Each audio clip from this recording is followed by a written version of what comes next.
Hi, my name is Benedict for Higher Hertz.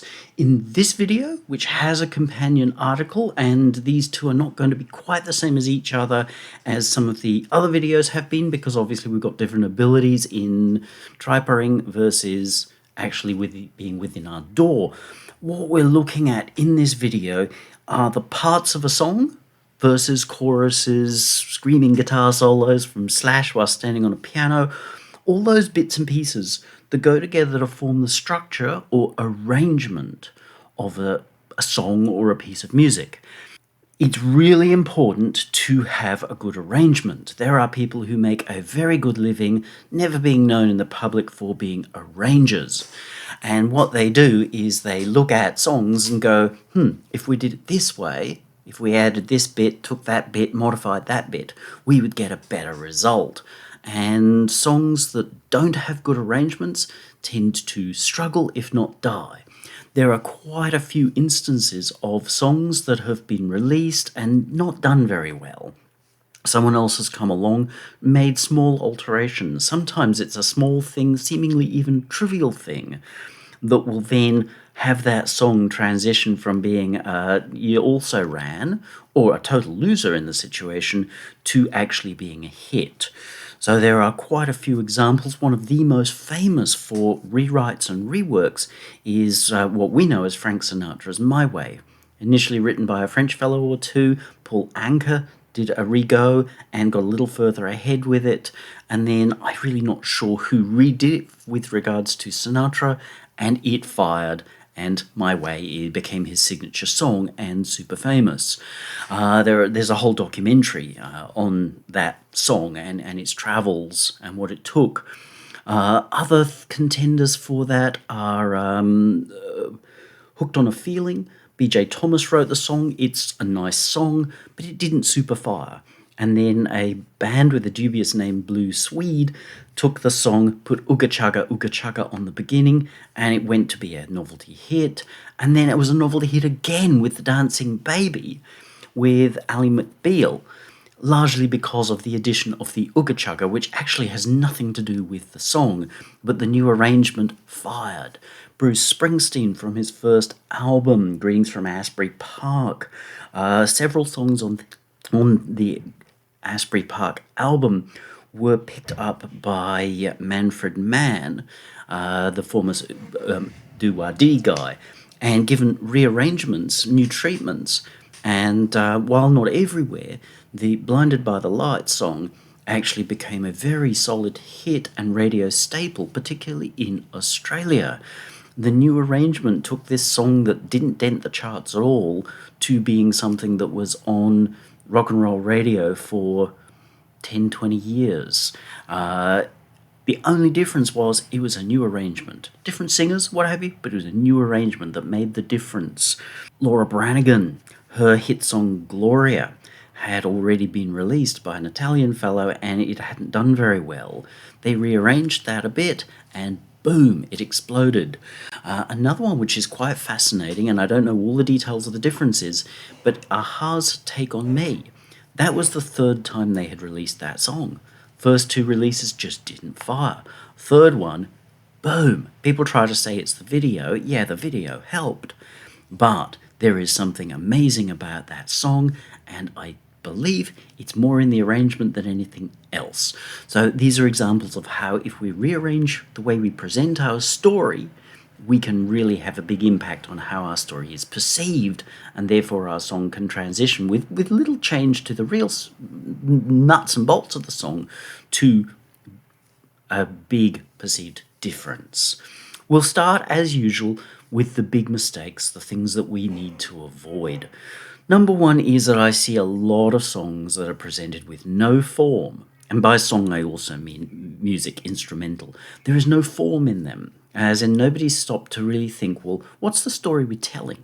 And a lot of people even try to deny that their piece, their song has a story. Well, then what's the purpose for it? People can't understand how that might, should, could, would fit in with their lives if there's no purpose.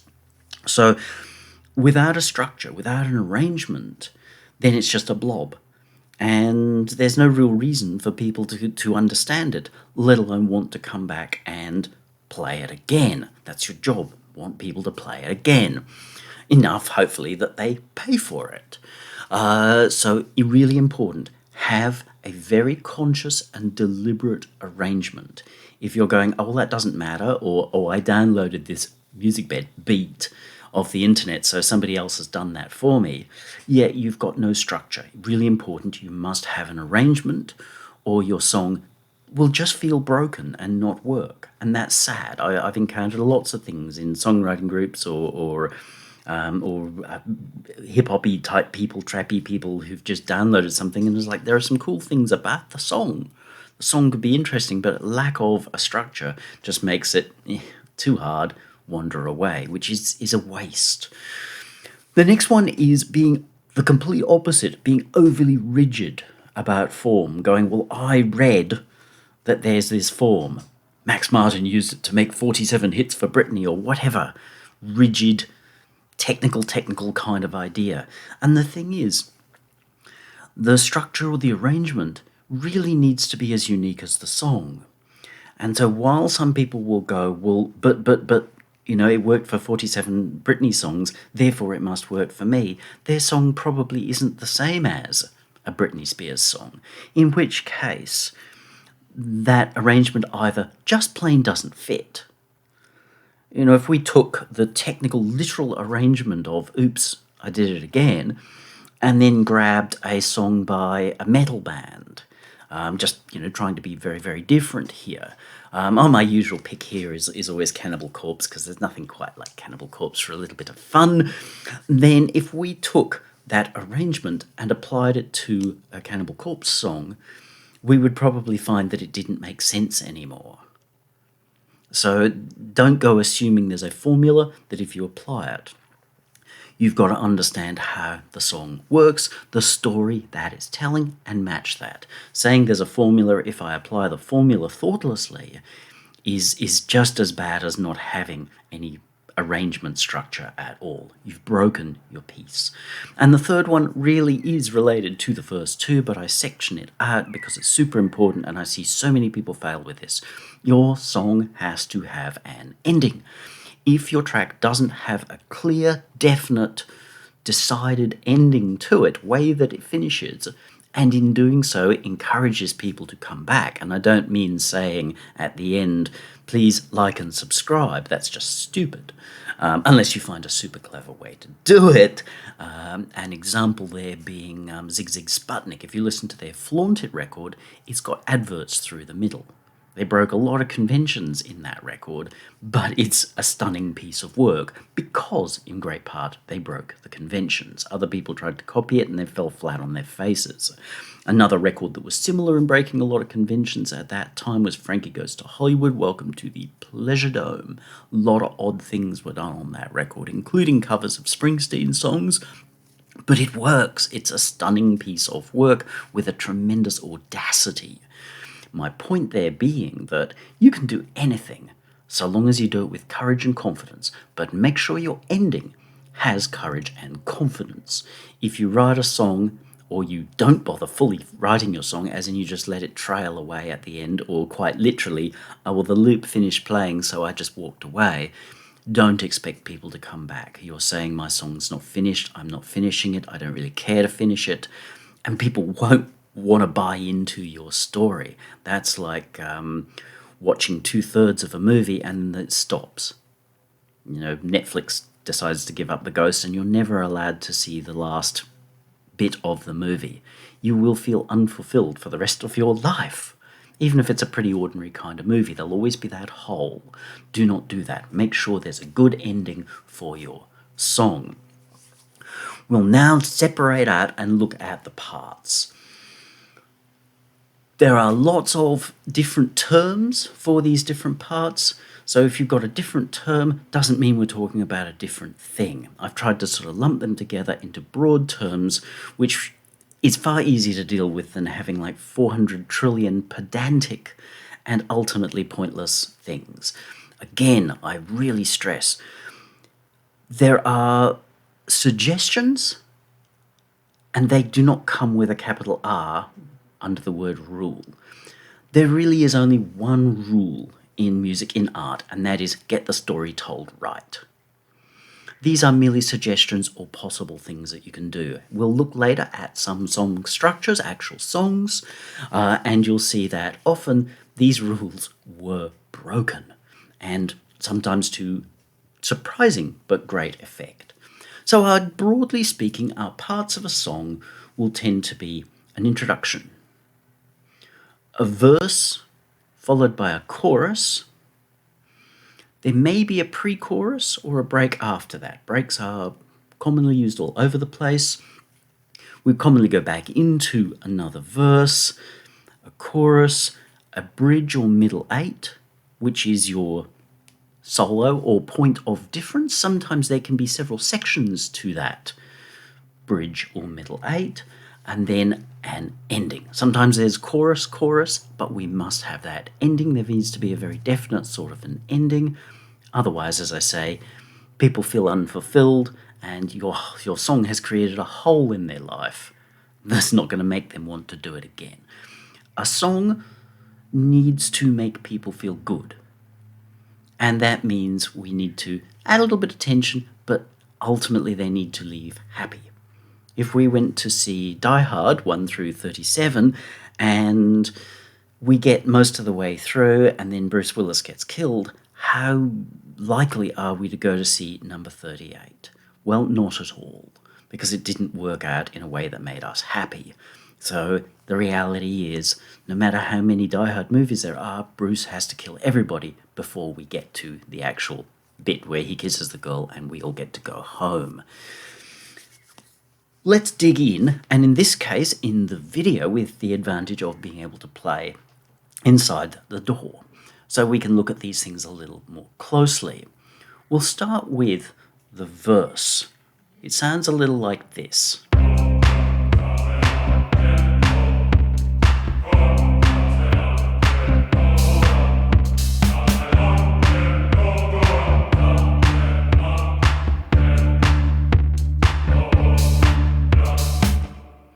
Now, I've roped in the wonderful epic Spitfire Originals choir to sing for me. Sorry, their diction is a little incoherent. They don't seem to understand words, but it gives us a sense of, well, these are the fundamental parts. We then tend to think, oh, we'll go straight to chorus.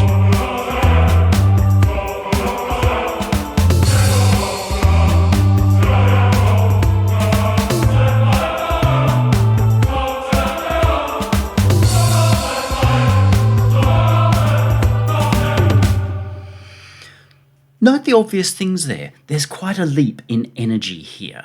We're not going faster, we've just got more stuff happening. If we look at just the drums alone, so if I solo this,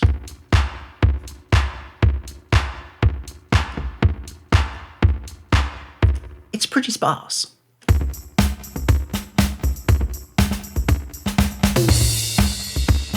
We brought a girl in to play tambourine. It's not that boys can't play tambourines, but girls with tambourines are just so much cooler. We've got a lot more activity here.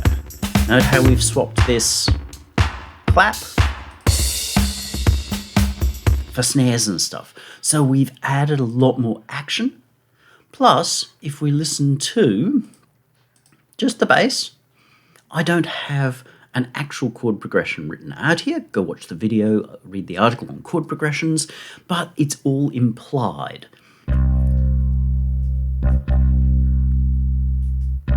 That's our root note. That's pretty simple.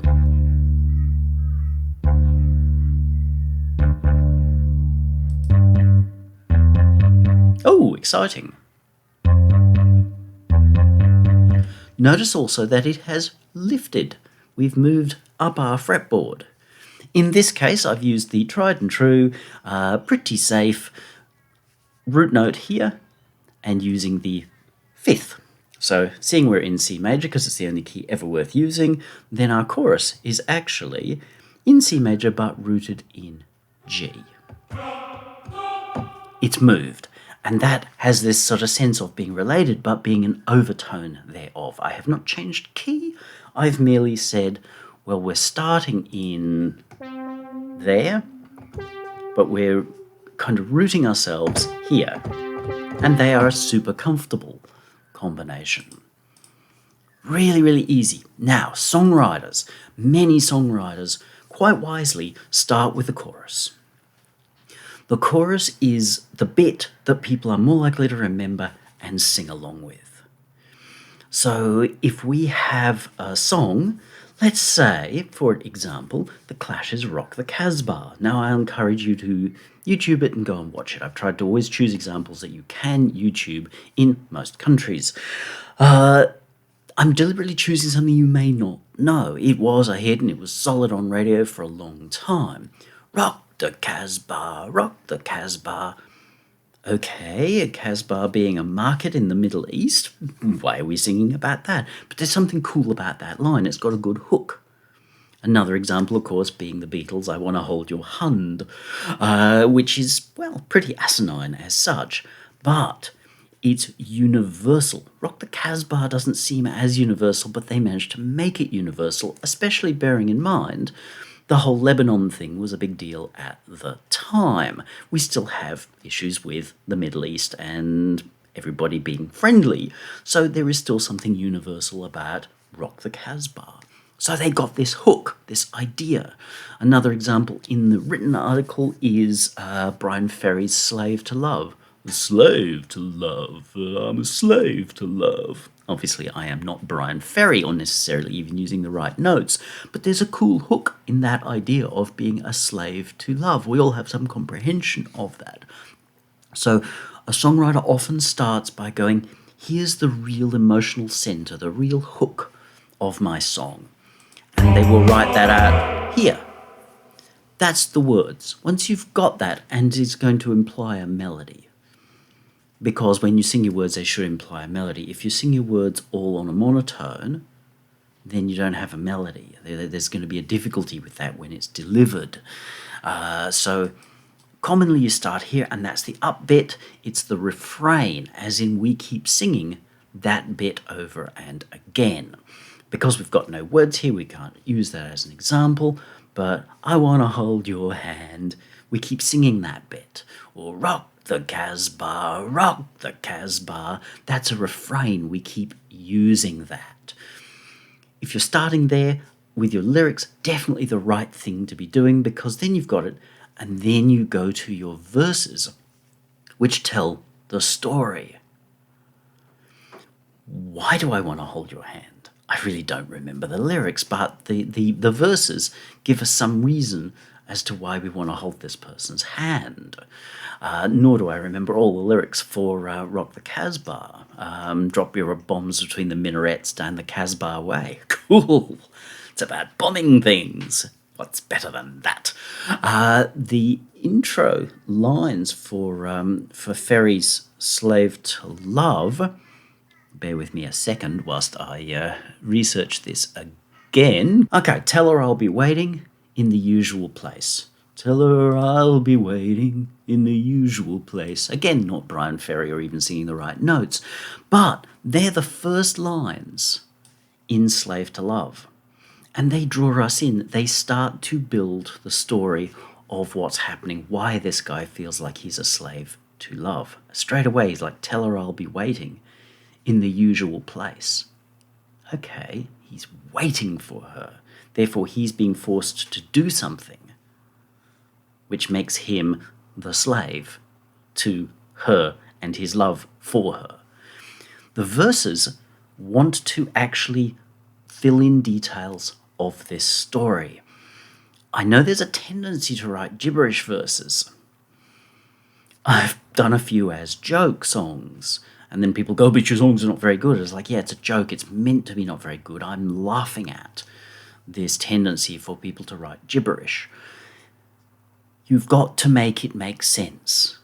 There are some songs out there that don't make a lot of sense when you read them on paper, but when you hear them sung, they make sense.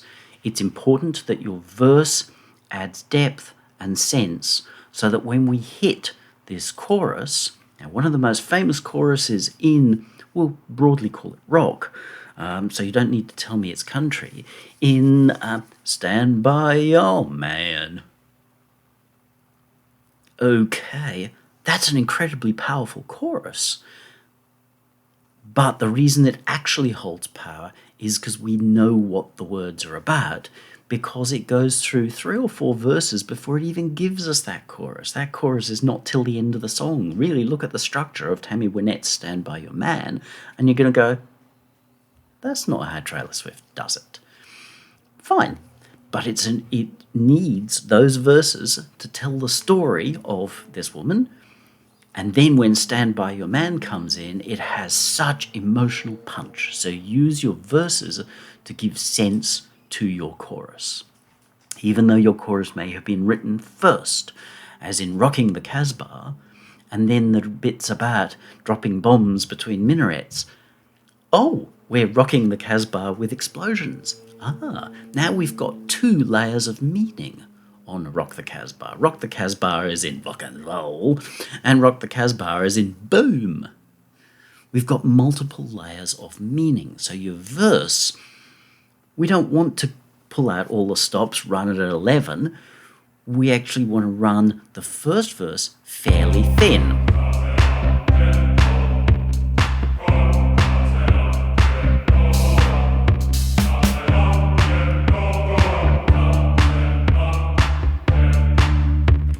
Then our second verse is really essentially the same, but here how we've got more happening in the drums.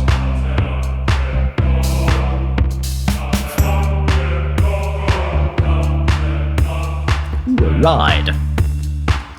So we've added another layer of movement, even though it's fundamentally the same. So we then have another verse a little bit later. See how it's busier again.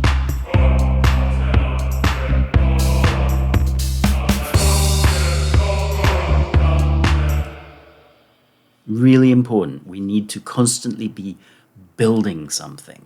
So that's your verse and your chorus, our intro here. There are 2 major ways to make an intro. One, and quite common, particularly in sort of 60s and 70s, is that you could play your verse with nothing in the terms of the vocal.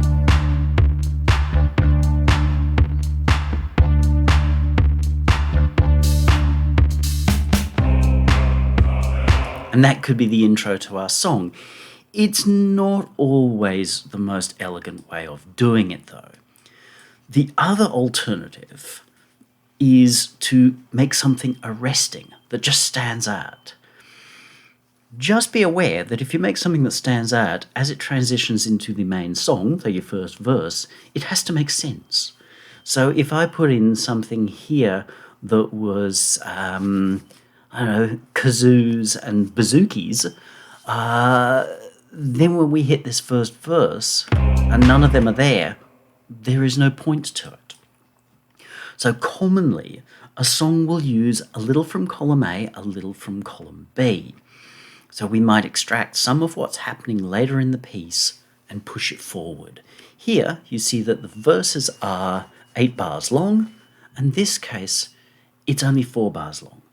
You noticed when we played the whole verse at the beginning of the song, it felt too long. So we've chopped this in half. So now we've got this.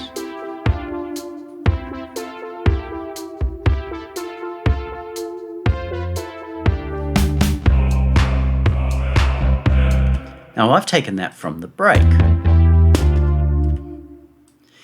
The loose sense of form that I've used for this, the concept of this, even though it's not the equalers,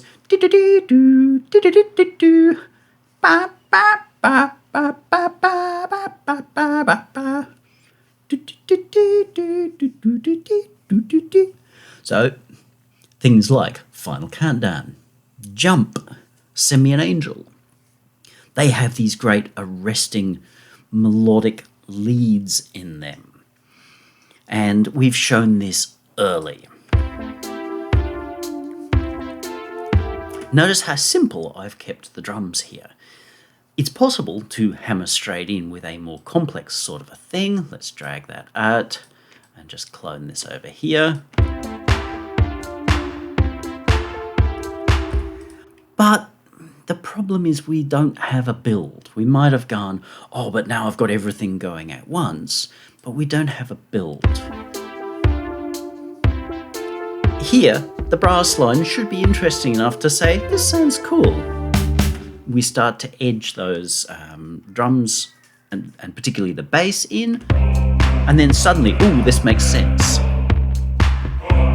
Because I have used basic harmonic theory here. We've got a D and a G, G being the fifth above, D wanting to resolve to the C that comes next.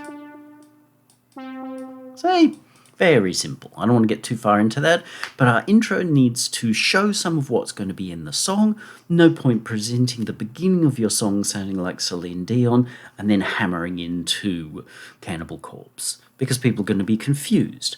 Now, there is nothing wrong with a steel-tipped ballad, so you can start with maybe some tinkly sound effects and some acoustic guitar, steel string acoustic guitar, and then start launching into metally stuff. That's okay, but it's probably going to be a slower metal song. Maybe one about being a cowboy on this steel horse you ride with your sixth string at your side. Bon Jovi.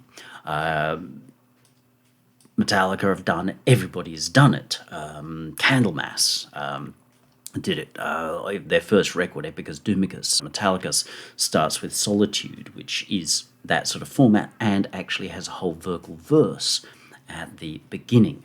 But nonetheless, it's consistent. So make sure your intro is consistent, and by pulling forward some elements in that song, you're showing what's coming later. So when Final Countdown comes in,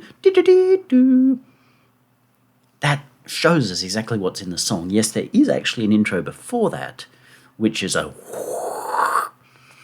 and you can say, oh, that doesn't necessarily add value, but it does. It actually builds this tension of something's rising. So when the comes in, we're like, oh, this is huge already. And then it just gets bigger and bigger and bigger. For most people, that was a love at first hear song, and with darn good reason, because it is tight as well. Very good song. So that's our intro, our verse, and our chorus. The next important thing here is actually the bridge. Bridge, middle eight, solo break, instrumental break, any of those things. What we've got here,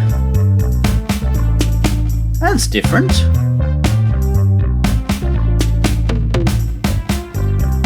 And this actually has two parts in it. So if we're coming out of our chorus,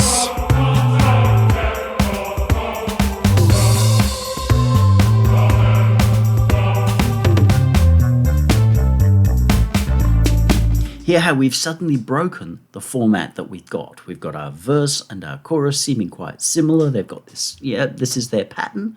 And then suddenly the pattern's changed. In part, I actually borrowed from a break in Guns N' Roses' Sweet Child of Mine, which is a lovely piece of work. And there's a part there, a little break, which most people don't notice, where the bass almost turns upside down. Do, do, do, do, do, do. I don't know who came up with that, but it is brilliant.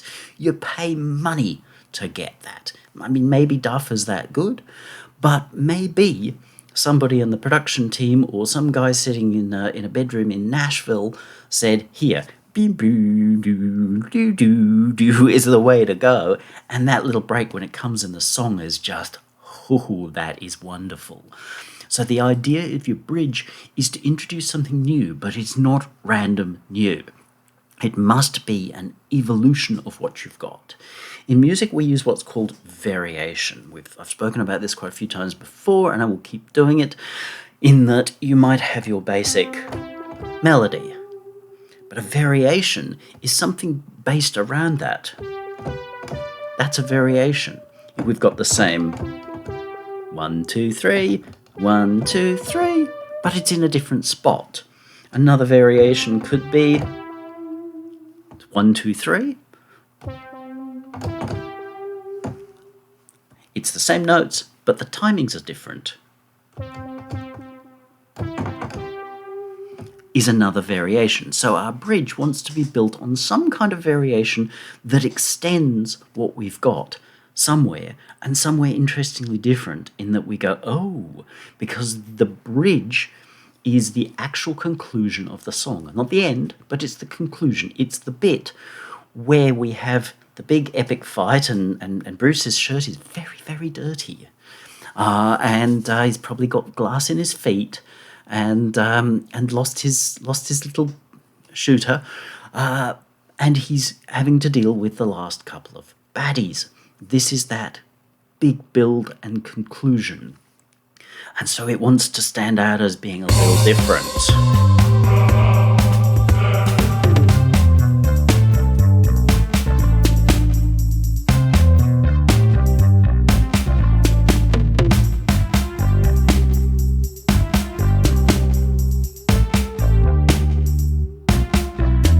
Now, the brass player's a little bit lazy there, but that is where Slash would step up on the piano. And if you wonder why I keep using Slash on the piano, look up Guns N' Roses' November Rain. There are several solos in there, but the one towards the end, he is standing on top of the piano, and if that isn't epic, then you have no idea what epic is. This is the point where we take things that are already in the song and we extrapolate on them. So that can be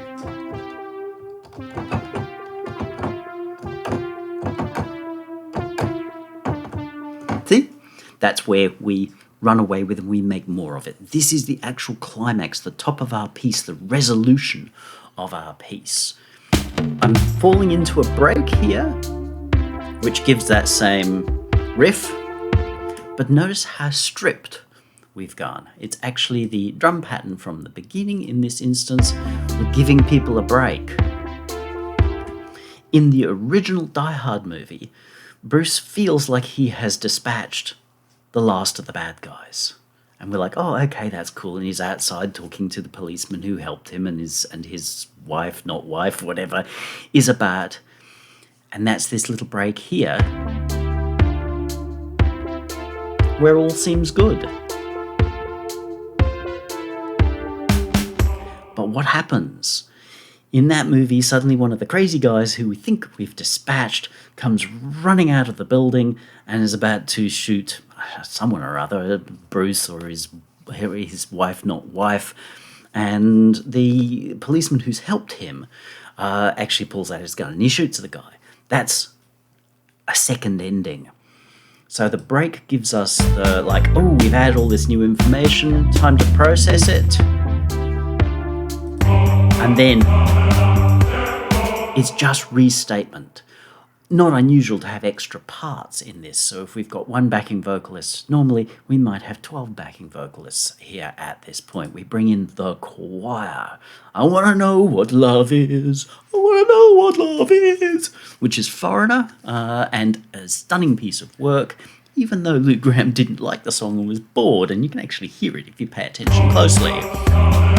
So it gives us this big power once that chorus punches back in. In this instance, I'm using the chorus twice, just push, push, push, push, push, and then we come to an ending.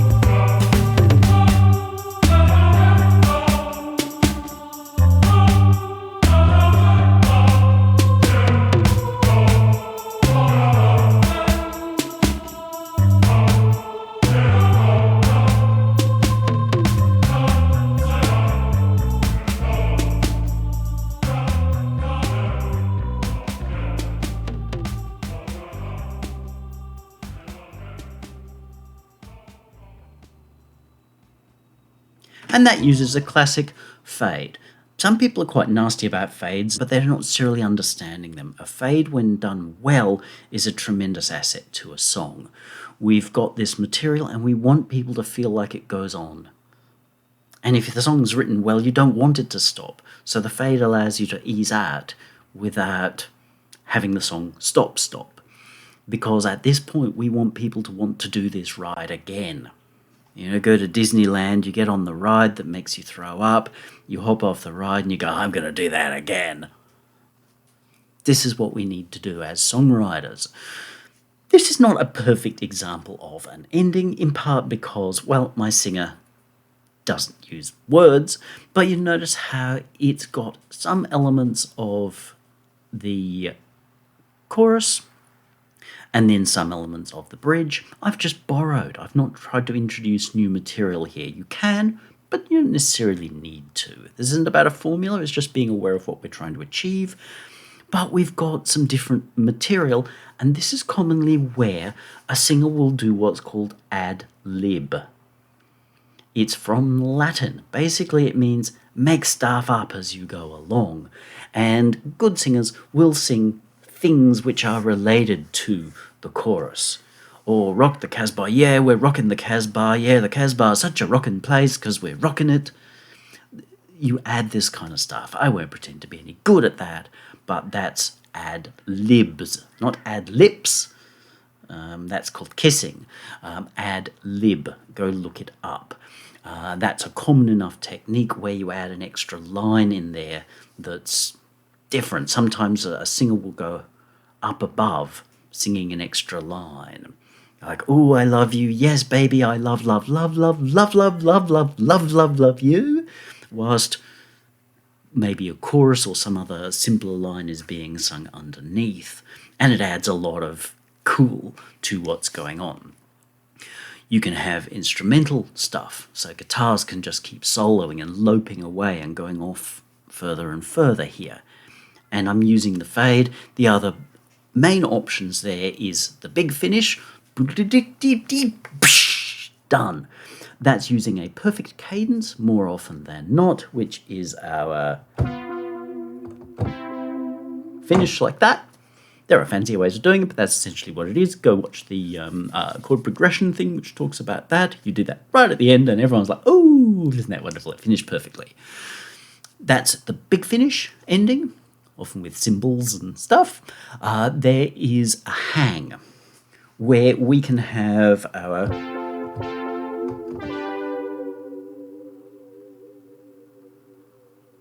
Oh, it didn't really resolve, but it was an interesting kind of a hang. There are various ways of doing them. There's partial cadence things, read up on them, but when you know what you're looking for, it can feel great. So...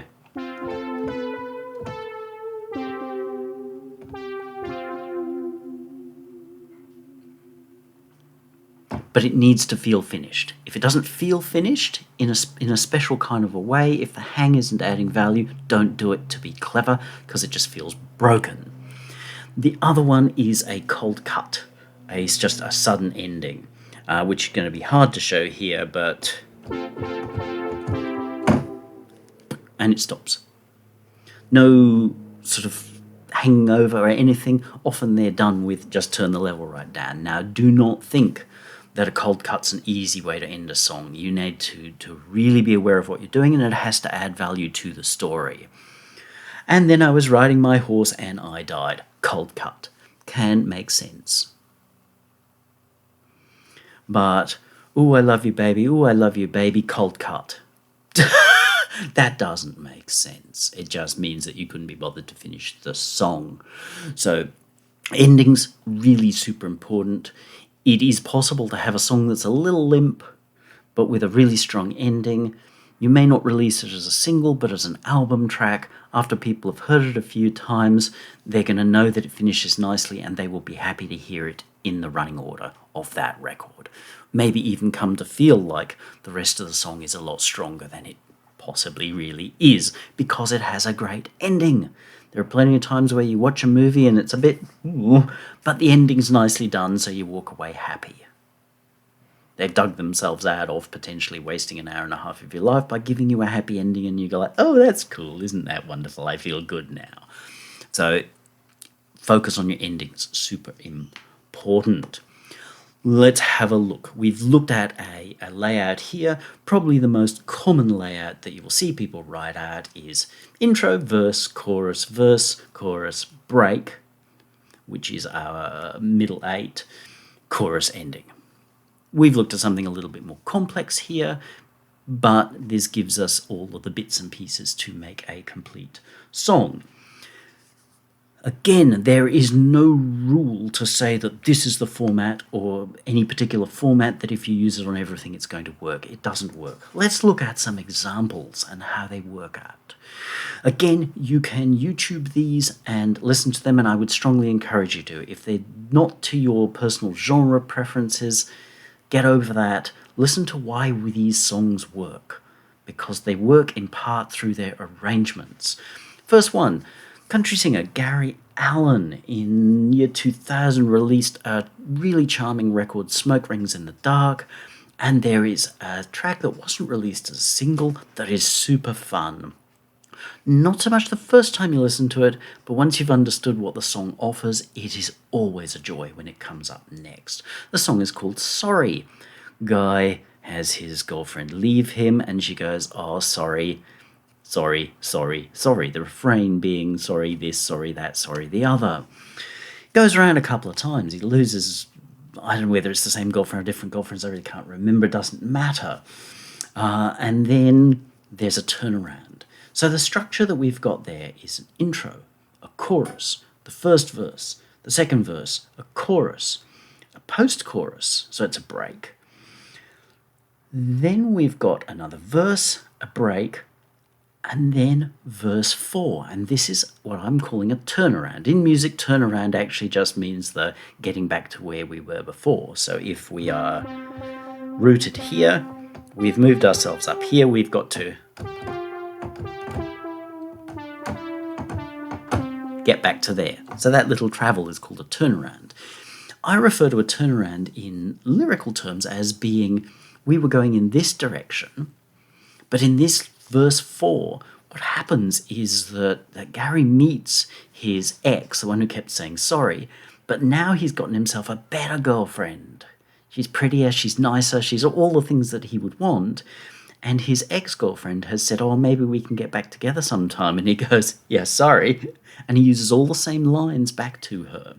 Remember before where I talked about how Rock the Casbah didn't necessarily make a lot of sense, but between the lines and the verses, we suddenly get double meaning. And so Gary Allan's sorry, suddenly those words, sorry I this, sorry I that, have two meanings. He's doubled the value of that chorus, which is why I say first time you listen to it, you may be a little bit, it's not the world's greatest song. But once you come back to it a second time, you know what's coming. And so the sorry has two layers of meaning.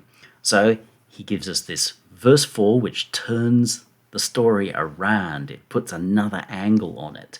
He gives us that chorus and chorus again so that we can really go, yeah. And then his ending. Beautifully put together piece of work. This is the proof of how wonderfully the Nashville machine can work. And just because it's country doesn't mean you can't do it anywhere else. There are plenty of instances where rap songs would, or homie song, hip-hop songs, whatever, could really make a lot of mileage out of that, adding an extra little piece of information which twists where we thought the story was going. That's a pretty straight ahead sort of approach, but the idea being there is like, if you do it really, really well, with courage, with confidence, with finesse, then you can take a song that doesn't have an awful lot going on. I mean, it's not the world's most stunning song, and make it just so charming that people will want to hear it over again.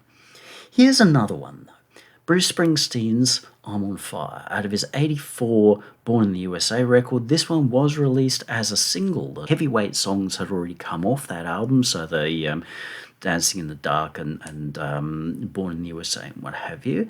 I'm not sure whether this was the last single, but his record was all over the radio at that time. You couldn't move without something from Springsteen. And just as well, the guy was on fire.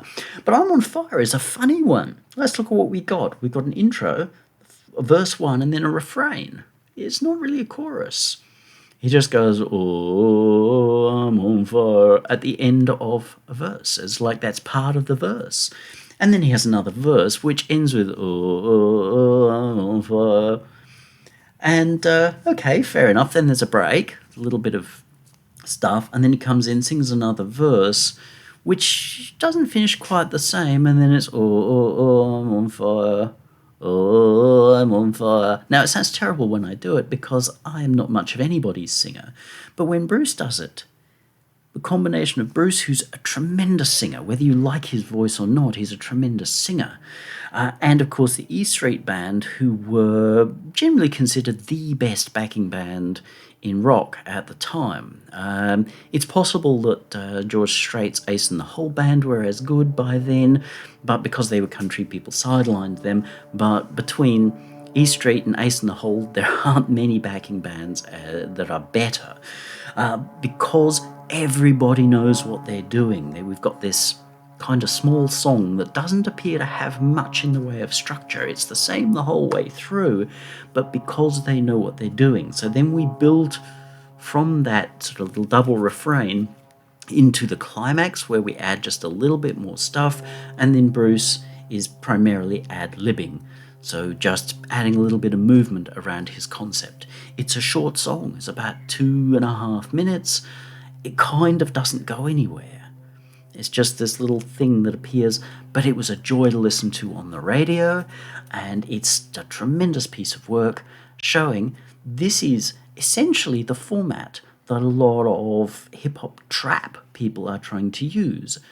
But where Bruce makes it work is because of his tremendous ability to tell a story, to have us engage with the story, and of course his finesse in knowing how to make a small amount of stuff go a very long way. The same with his backing band. So that if you listen to it technically, you can go, there's nothing in there. But yeah, there's a tremendous amount of weight and power in there.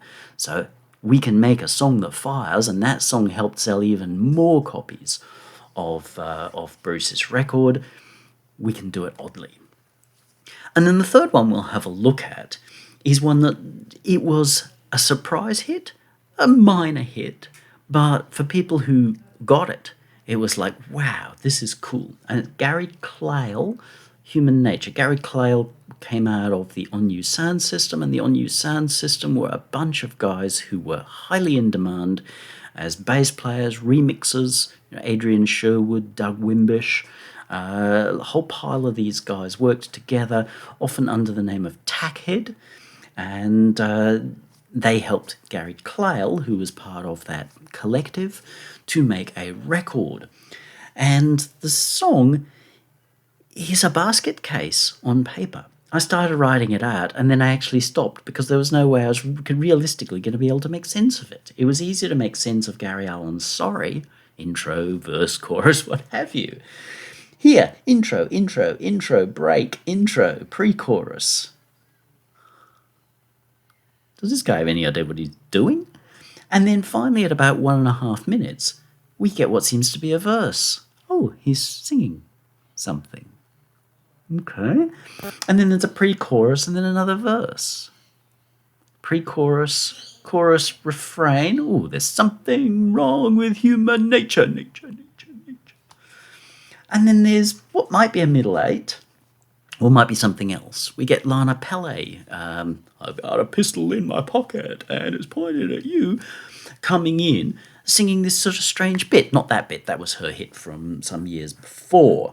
Let the carnival begin, every pleasure, every sin.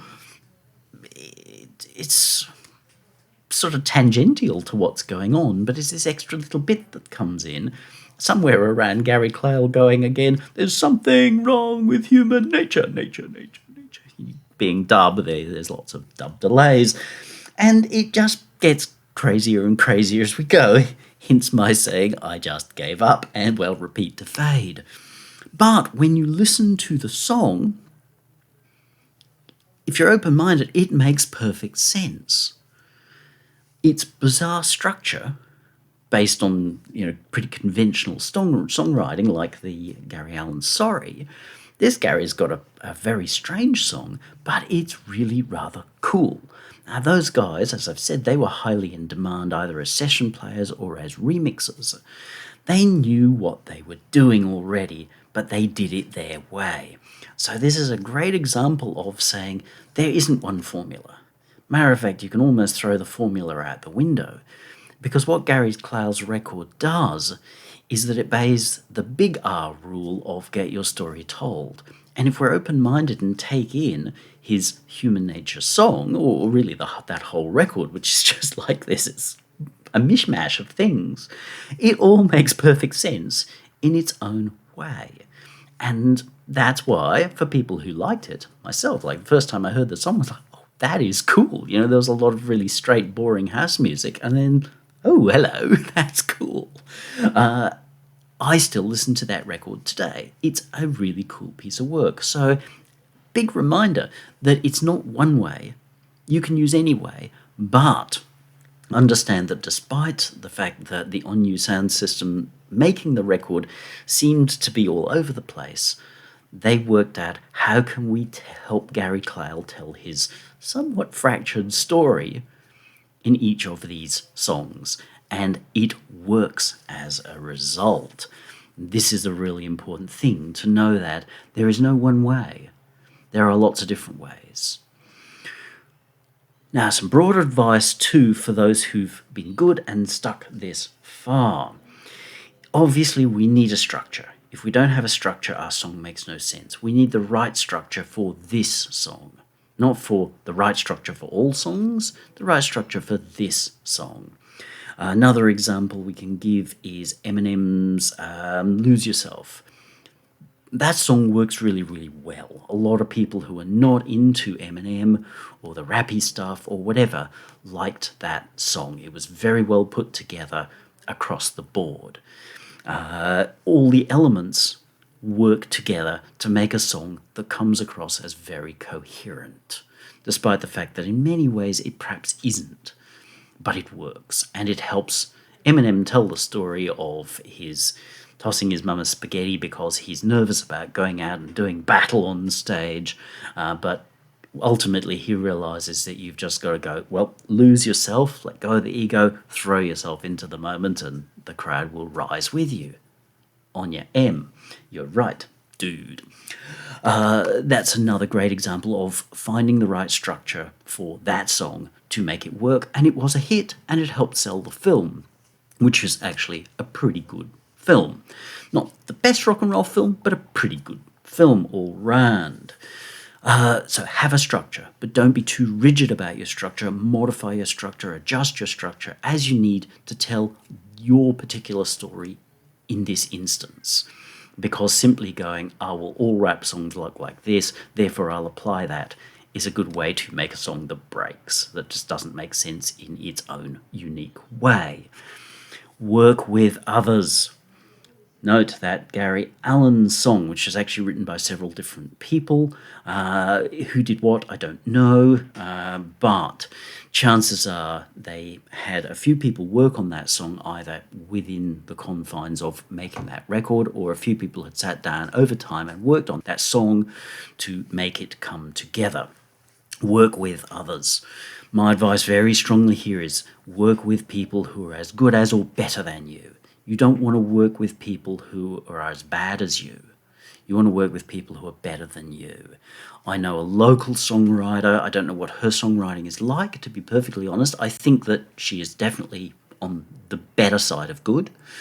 But her successes, her little hits and what have you that she's had has been where she has worked with other people. One of them was literally in Nashville. And there were 2, 3, 4 other people brought in to work on these. One of those people specialised in novelty songs. And she had a bit of a hit with this novelty song. It's called Push 'Em Up Jill. And it is a cute, cool song. But they brought in specialists to work on that bit and that bit. And as a result, the song fires really pretty well. Work with others. While it's easy to pop into songwriter groups online with a whole lot of people who barely know what they're doing and take their advice like it's going to be good. You don't want to be doing this. You don't want advice from people who are as bad at it as you are. You need advice from people who are good at what they do, which leads to people going, oh, but I don't want to spend any money. Well, you have to invest. If you don't invest yourself in this thing, if you don't lose yourself in this thing, Eminem, if you don't lose yourself in it, if you give in to fear, as in just walk on stage and choke, which is what happens in the film, then you're going to die with it. Investing means lose yourself in it, go at it wholeheartedly. It's better to have a hit out of which you get 50% of the royalties than it is to die with 110% of a broken song. There are plenty of instances where somebody has wandered in, added a little bit. Sometimes a strange little bit. Al Stewart talks about how when he was making his album Year of the Cat with Alan Parsons, who was one of the biggest names, he'd given Pink Floyd's Dark Side of the Moon a massive record status, even now, from his production by overseeing the whole thing, making sure the whole record made sense rather than being a lot of strange noises of cow farts and what have you, because they were going in some strange directions. Alan brought that together to make the whole record make sense. So not only are the songs arranged, but the record is arranged. But Al's sitting there, and he's kind of like a folk singer, guitarist, folk singer type guy. And he's got this song, Year of the Cat, and Alan Parsons comes and he says, let's bring in a saxophone player. Yes, because saxophones are such common things used in folk rock. And Al's a bit sort of like, okay, whatever. Alan Parsons inserts this sax solo towards the end of one of the choruses, and that becomes that bridge, the middle eight, and the song lifts tremendously and becomes a hit. So Al Stewart acknowledges that if he'd made his decisions, the song probably would have failed, not gone on radio, and the record would have disappeared pretty quickly. But no, the strange sax solo makes perfect sense inside the song, made people put it on radio, made people want to hear it again, sold a ton of copies of that record. I've got it, I still listen to it, it's a beautiful record all round. Chances are, someone, Alan Parsons, may well have taken some writing credits for that, and fair enough, he definitely deserves some credits for that, because without that, he wouldn't have had a hit song and a hit record. It's worth throwing away some money on that, sacrificing some money, investing in others. Another one for which Sting has a writing credit is walking into Dire Straits' studio where they're making the Brothers in Arms record and struggling around a song called Money for Nothing. And they sort of say, oh, what can you do for us, Sting? What are you thinking? He goes to the mic, faffs around a bit, and then starts singing, I want my MTV. And the song comes together. Sting gets a writing credit. Sting gets paid every time that thing goes on radio. Even though his addition seems small, in actual fact, it's a massive part of the reason that song works. He rearranged what was happening, and it's better for Dire Straits to be paying Sting every time that song goes on the radio than to have a song that had to be dumped. And they sold a phenomenal number of copies of Brothers in Arms based on I want my MTV being added. So the advice there is work with others. Work with others who are your equal or better.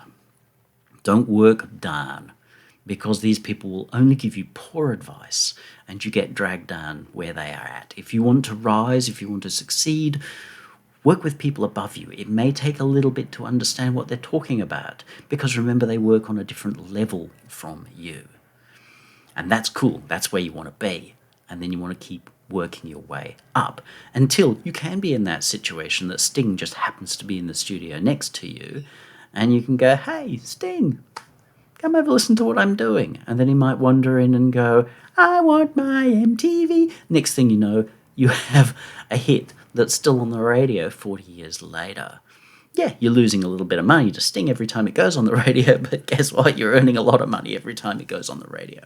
So work with others, work above. Always. Always work at equal or above. If you are at level 0 currently, and just talking to people in songwriter groups or forums or what have you, where you've got like 300 people who really have no idea what they're doing, don't even ask for their advice. You don't need to hear what they have to say because they've got nothing useful to say to you. Find people who are better than you. Find somebody who's already doing work that is far closer to, the real thing, and then work with them. Give them half of it. Even if they've done, added 5 seconds that makes your track tremendously much better, give them half, because you know what? You're going to get more airplay as a result of that. And if they already have some mileage in terms of being a name, then of course you can ride somewhat off their name. The number of people who approach Willie Nelson saying, "Hey Willie, will you guest on my song?" Why? So they can go, me plus Willie Nelson. Really understand how the system works and work your way up. This is a pretty established thing in rap, hip-hop, what have you, getting someone to guest. I could phone up Eminem and say, "Hey, dude, will you..." I have to talk to his peeps. "Hey, M's peeps, would you like... can I get M to guest on my thing?" And his peeps go, "Yeah, send us so many thousands of dollars." And the piece, showing us where it needs to go. It goes over, M hears it, and hopefully comes up with his version of "I Want My MTV," and it comes back, and I should have a better song as a result, with him in the middle 8 or wherever we've decided to put him. And that's worth it, because when I go to release my record, being the ultra homie that I am, then it's Benedict Rothmarsh featuring Eminem. And the fact that it features Eminem should, by rights, make more people go, "Let's have a listen to that." And they might go, "Ooh, gee, that's pretty kooky music compared to what Eminem normally does." But then it comes in and Eminem's like... And they're like, "That's pretty righteous." And they share it with their friends going, "This is really weird, and don't know how Eminem ended up doing this, but that's righteous." That's how we spread. That's how we grow. This is really important. So that's advice for the people who have been good and invested enough in themselves to invest the time to give an hour to understand. They're the real sort of killer moves, killer decisions to make. Make sure you have a good structure and that your structure is for this song and making the story of this song make more sense. Work with others to improve what you're doing. And don't be afraid to invest. If you don't invest, no one will invest with you. If you don't invest, your fans won't invest their time in you, which is very much what I say, where songs don't have a proper ending, and then they wonder why the fans don't invest in them, because they couldn't be bothered investing in an ending of the song. Therefore, the fans go, yeah, they couldn't be bothered, and they walk away. So invest, and encourage others to invest with you, and investing means sometimes either directly paying or giving away some of the writing credit. Because if what they bring improves what you've got... The other one that's famous in this is Hotel California. They were really struggling with that song. Lots of people from Jackson Browne, J.D. Souther, lots of people had worked on that song, but when they're in the studio, they're really struggling, feeling like this doesn't come together. They phone their buddy Joe Walsh. Joe comes in and goes and adds the dueling guitar bit on the end, and bing, they have one of the most important songs in the canon of rock. Joe deserves to get paid for that, because Joe made that song from a song that possibly wouldn't even have turned into a single into being one of the most important songs in the canon of rock, and probably single-handedly is keeping all of the Eagles in beer every year. Righto. If you have any questions, fire them down below, preferably after hitting subscribe, what have you. Remember, it's not my job to write by proxy. If you want to work with somebody like myself, that was about 2 hours work, really just using the formulas, and it works. It may not be your style, and it may not make much sense because the singer doesn't have a lyric. He's just do-dee-da, do-dee-dee-dee, but we can understand the form still works. Then reach out to people who are better than you and above you, and invest. But if you want to ask a broader question, ask away. Happy to engage. There will also be the written version of this article. I will strongly encourage you to read that, watch this, read that, watch this, It'll take you a few goes to start to put all of this together. None of this is as simple as people want it to be, and yet it's surprisingly simple when you finally get the aha moment. Again, also, YouTube the songs that I have spoken about, because they are great examples of the particular reasons that I have presented them. So have fun, have a great day.